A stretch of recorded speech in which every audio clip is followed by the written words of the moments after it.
final segment of our program, the platform, and we're so pleased to have Mr. Randy Albury here today because we are learning not only about kayaking, but we're having a conversation about how we take care of the environment. That's right. And that is extremely important. We have some beautiful sites around the Bahamas. New Providence itself is a beautiful island, and but we have been abusing. Yeah, I think we've been abusing the environment a whole lot, eh? I think we just not been taking it for granted. You know, like people think Goodman's Bay is one of the most beautiful beaches here, or even Cabbage Beach that's on Paradise Island, sort of restricted. But you know what? Where one of the most beautiful beaches are? Yamicraw Beach. Okay, and when I kayak along Yamicraw Beach and really go offshore and just look back, especially during the morning, it's a long stretch of white, beautiful sand. Long stretch of white, beautiful sand. No one sees that. Okay, and the beach is partially blocked off now for its own protection.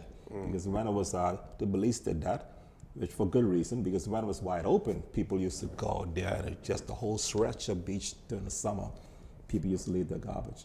Okay, about every 2 weeks, we had to organize a group or more to just go out there and just pick up the garbage. Okay, but now it's blocked off. Now it's doing fairly well, but another part of the problem is that the nature's own destruction. Since the last big hurricane, I think we counted like about 14 or 15 cedar trees that's now lying on the beach. They're still there.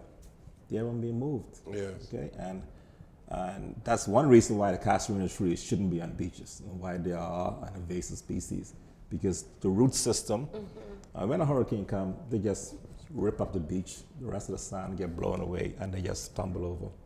It wasn't designed to be in the Bahamas at all. It's a complete invasive species. You really think so? Yes, because I have seen it. Yes. It provides good shade. People likes it, Yeah. but you have to realize those needles that drops from the Australian pine, called the casuarina tree, it kills everything under the tree. All of the natural vegetation. Yeah. It just kills. It feels good going there, have a picnic. It's nice and cool. But the tree itself doesn't do the rest of the ecosystem any justice. I know there's been some debate on that, but I know that view, it. yes. Yeah, and you're probably onto something there, but there's so many, there are a whole lot of beaches with these casuarina trees. Right. And like you say, people like the trees because of the shade that it provides. Right now, take it upon yourself to visit Yamicraw Beach. I mean, part of it's blocked off. You have to go around the wall now.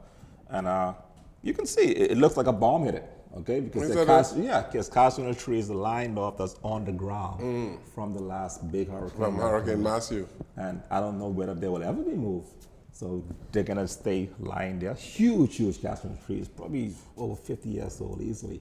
But there's that one particular hurricane hit them in such a way that they just destroyed those wretched beach.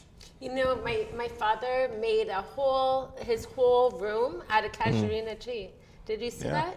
He cut up the wood, and the whole wood floor was a casuarina tree. Then he took the beautiful roots of the casuarina tree, and he flipped it over, and he put the mattress on there, and then and then the whole entire room. He made the chair and the bar and the kitchen, everything out of the casuarina tree. So we can cut those down and just make. No, it's beautiful. But it isn't just Yamicraw Beach, you know. I mean, because I kayak and I take our groups. We would kayak from Yamicraw Beach all the way to South Ocean. I mean, that's about, we did South Ocean once, but our normal route, we'd go as far as South Beach. Okay, that's a long stretch. Yeah, it's about 15 miles. Okay, but there's a stretch like between where Treasure Cove is on the coastal side to about where the Seabreeze Canal.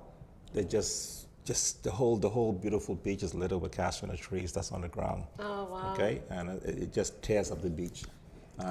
I remember, I'm old enough to remember when Yamicraw Beach had penny sand. Yes. Okay, we used to go there spearfishing and stuff. Now, you can see there's this massive beach erosion. And between Yamicraw and South Beach, the tide goes out very far. The tide goes so far. I mean, that's the area that we call the shallows. Yes. The deeper part of the sea is on the north coast of the Providence. Which so the start is more shallows. So how do you manage taking people out? Actually, it works out pretty well because you don't have that those big waves from the north side coming in, like if you were to kayak along the Goodman's Bay stretch. So I prefer out there. It's I think it's safer. The tide doesn't go out too much, you know, unless there's a tsunami or something. The tide just sucks around, you know. But a low tide, it could be fairly low. Okay. But then we sort of schedule our times around it. So I'm always checking to see when it's low tide and when it's not low tide. But still, the water that doesn't drop too low that you can go out a little bit. We don't stay no more than like maybe half a mile offshore. You know, it's pointless. You're only putting yourself in extra danger. So we just kayak along the shore. But it's best to do your kayaking in a lake or a pond, eh? Well, it depends on, for one, I tell people it depends on your skill level. I do my training, and we're also starting to get into some Olympic training.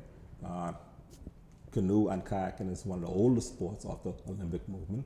People don't realize that. And that's where the lake comes in, because most of the events for kayaking in the Olympics is on flat water. So that's why we're doing our training on the lake for the flat water training. But kayaking encompasses expeditions, coastal exploration, so it isn't just a flat water sport.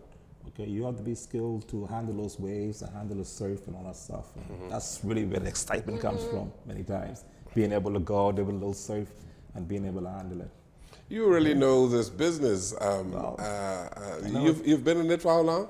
About 17 years now. 17 years. I've been kayaking, and then I sort of started making a business over the past 5 years. Yes. Okay. A whole lot of kayaking goes on in islands of the Bahamas. Right. Exuma in particular. There's an outfitter there, and I think Exuma's like Mecca for kayaking. The people from all over the world come here just to do those stretch of islands. Like when I was referring to the international expeditions earlier, I think it was earlier last year, there were two guys who they had launched from South America, and they kayaked straight up the Caribbean chain, and they passed through the Bahamas and ended up in Florida. They actually stopped here for a day, took a break, and then they continued kayaking to Florida.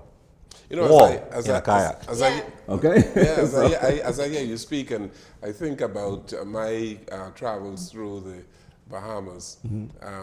I don't care what anybody tells you, man. You know, the Bahamas is one of the most beautiful places in the world. Mecca, in the world. People from all over the world are trying to get here. No question about it.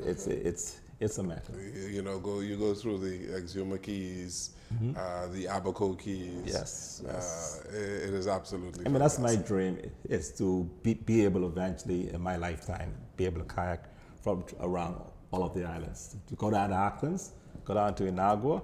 I grew up going to Nygard during the summer because we had an uncle down there, and my family is also from El Salvador, and to go to all those places and be able to take my kayak, and that's just one of my dreams. The kayak in Lake Victoria. Oh, Lake Victoria? In San Salvador. That's right. And the kayak is so nice because awesome. It's light, so you can just flip it over and carry it anywhere. The biggest part is that sometimes you have to put it on a mailboat and ship it ahead, or you go with it. And because of the mailboat service, you might not see it until like the next week. Because go to these islands just once a week, but you know, that's just something you have to do. You truly want to do it. Yes. Okay. And you took your children there for a birthday party on Lake Cunningham, and so you do this. You invite people to do this. Yes, I mean, we would organize a group for you for a day on the lake or a day on someplace else.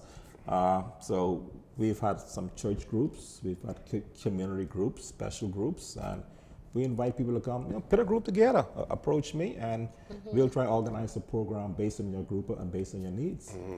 So we all can have fun. And you are located where? Well, my office is on Chesapeake Road. One of our bases are Lake Cunningham, and my home base is near Yamicraw Beach. Okay. So we are based in a mobile company. Okay, so like we actually did a little group by Nygard, by Jaws Beach there. And that was, it was a family group, and we went to the Clifton Pier Heritage Site, and we kayaked along that beach. We stopped at that beach, we hailed the guys there, and we left from there and went straight across the bay of Life Key Bay there. towards the Nygard Key. And during that trip, this big manta ray flew out the water. No one expected it, just whoosh, out of the water and then splashed down. And I said, oh my God. It was just amazing. And that's the type of nature experience that we have every now and then. Almost anytime we go out, we see dolphins, and we see a shark. Right, in with there's everything. a video of which a big 14-foot nurse shark came up to us and just swam away. Yeah. And that's all part of the fun. That's all part of the adventure. You have tremendous fun doing what you do. It's a passion there for sure, and that's why I try to spread that passion to other people and let them really enjoy, what this whole thing is about. He has a WhatsApp group that I'm on, and so wherever he is on the weekend, he'll just say, "Hey, do you want to meet in the club morning? Members and all that we're stuff, going here, we're going there." So you jump on. So you with have him. club members. Well, it's fairly easy. Once you take a lesson with me to learn how to do it properly, You become a member of the club. Yeah, exactly. So you have access to my boats. If we're going out next weekend to a particular area, I'll say, hey, anyone who want to go out by maybe Bonefish Pond, we can meet there and we just do a little excursion. And it just works from there. So I always say memberships have its privilege. So once you take a lesson, you automatically becomes a member and you get the perks and everything. Randy Albury, thank you. Thank you for being here today. It's a pleasure, man. You learned a whole lot about kayaking. That's right. Wolf's Kayaking Club and the environment. That's right. Thank you so very much. And another pleasure, fun man. way to stay in shape. Another fun way to stay in shape. Yes. There you go. Very good. Thank you, Bianca. Thank you. Thank you for watching and listening to our program. Good evening, everyone. Thank you.